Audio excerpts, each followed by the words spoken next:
Wow, what a crowd.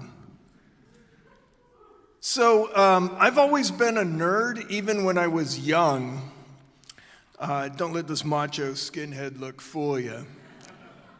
I don't know what you guys wanted to be when you grew up, but when I was 8, I wanted to be a political pundit. That was not one of the more popular choices in my 3rd grade class. But I did learn that the library is one place where bullies will never chase you. And I read pretty much everything I could get my hands on. And one of the things I learned about was palindromes, which are those goofy sentences and words that read the same backwards and forwards. And if you're thinking, huh? Exactly, just like that, H-U-H.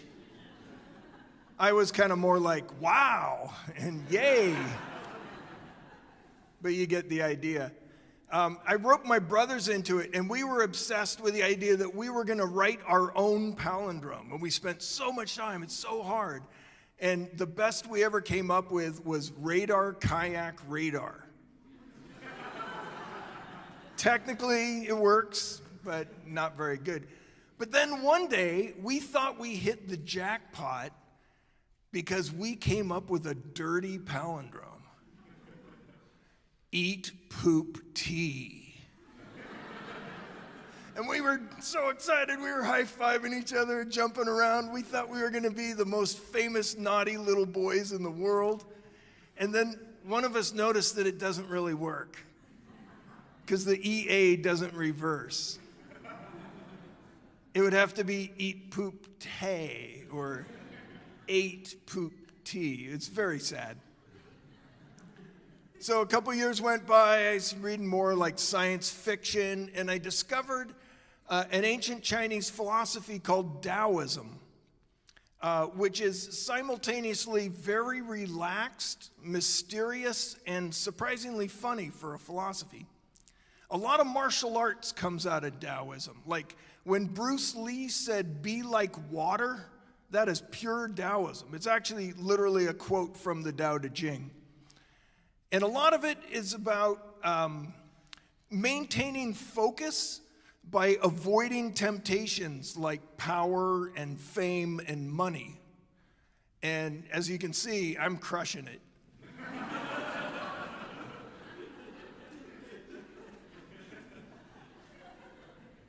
But even more important is you're supposed to avoid ego, and that's been a little bit more of a problem for me. So fast forward a number of years, I'm like 30, I'm insomniac one night, and I can't sleep, and I'm bored, and I was like, oh, palindromes, that was fun, let's give it a shot. So I dug out a dictionary, and I started trying to write a palindrome, and I discovered that somehow over the years, I had developed the knack. I could do it now. And my first effort was pretty long, and it almost made sense. And I called it the brag of the vain lawyer. And here's how it goes.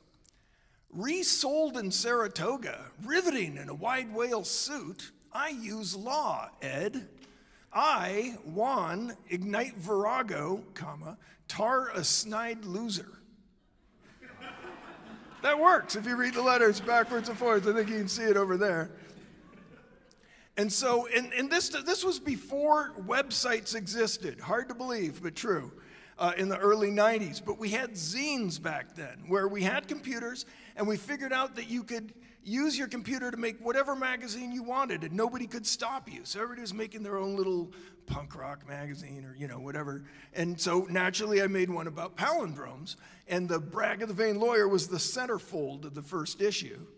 And I was getting contributions from people, and I found we built up this little worldwide community. I mean, not 1 million people, but like 50 people who all wrote palindromes and were sending me letters, and then email came along, and we were all emailing, and then more people liked to read them. And I was doing historical research and finding that like some famous authors had written palindromes, like James Joyce and Vladimir Nabokov and Lewis Carroll. And so it's great, and we just had lots of fun, ribbing each other, and, oh, try writing one with a Q, oh, that's great, And this went on for some years, and then around 2012, we started seeing news stories about some guy from Boston named Barry Duncan, who claimed to be the world's first master palindromist. We were like, who the fuck is this guy? There's not like a lot out there, right? Like we would know. And he was terrible, right? He had only written like 8 palindromes in his life, and they were long, but they made no sense. They weren't funny at all. They were no fun to read. They were like sentence fragments and initials and, acronyms and just, beginner stuff. And I actually reached out to him. I emailed him, and he was like kind of shined me on. He was like, yeah, whatever, he's Mr. Attitude. And I just started hating this guy so fucking much.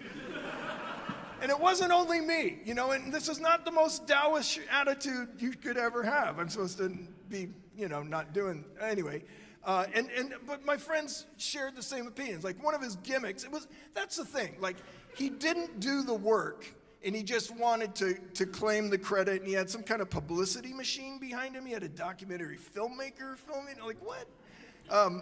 He did gimmicks like he'd have pictures in the paper, and it would be a legal pad with the alphabet written across the top of the legal pad. And my friend John Agee was like, why do you need that? Do you think you're going to forget the alphabet? Mr. Master Palindromist. So I was complaining about this to a semi-famous word nerd I know. His name's Will Shorts. He's a New York Times crossword puzzle editor. And he loves competitions. Like he's a serious ping pong nut. He owns ping pong parlors. Don't ever play him in ping pong.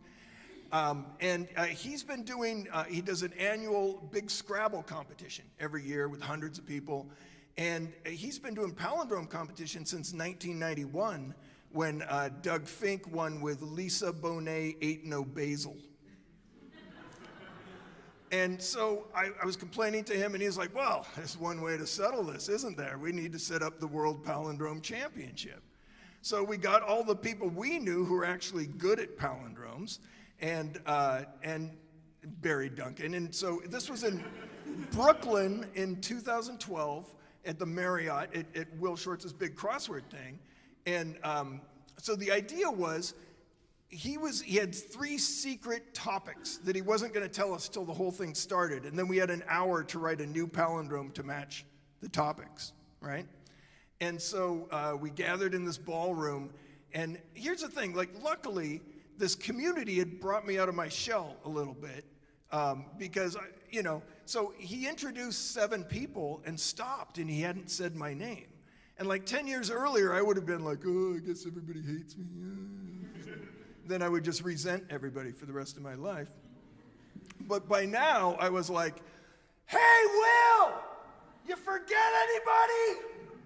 Across a ballroom of 600 people, and Will looked sheepish, and everybody laughed. He's like, come on up here.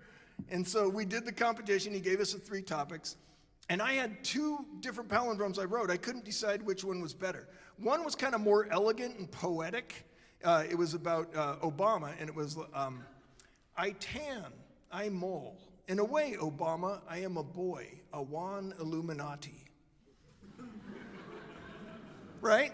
But not that funny or anything. Then the other one was shorter, didn't make as much sense, but it was dirty and funny. And it was Devil K fixes trapeze part, sex if yak lived. I don't know what it means either, but it's enough for people to... Anyway, so... a friend of my dad's was there, a newspaper man from New York named Jack Rosenthal, and I was like, Jack, I don't know what to do. Should I do the better palindrome or the funny one? He's like, don't be an idiot. Go with the sex yak. So I did, and long story short, I won. So, yeah, thank you. Kind of accidentally, I had my 15 minutes of fame. And that's all very fine, but truly, this whole thing is not about stroking my ego, even though I know it sounds entirely like that. Really more important than getting that recognition, which I'm not going to lie, it was nice. But more important than that was just getting to hang out with these people who I'd been communicating with at a distance for years, and all but one of us had a great time and like partying, and it was super fun. But even more important than that was the fact that out of 8 contestants, my nemesis, Barry Duncan, came in dead last. Thank you.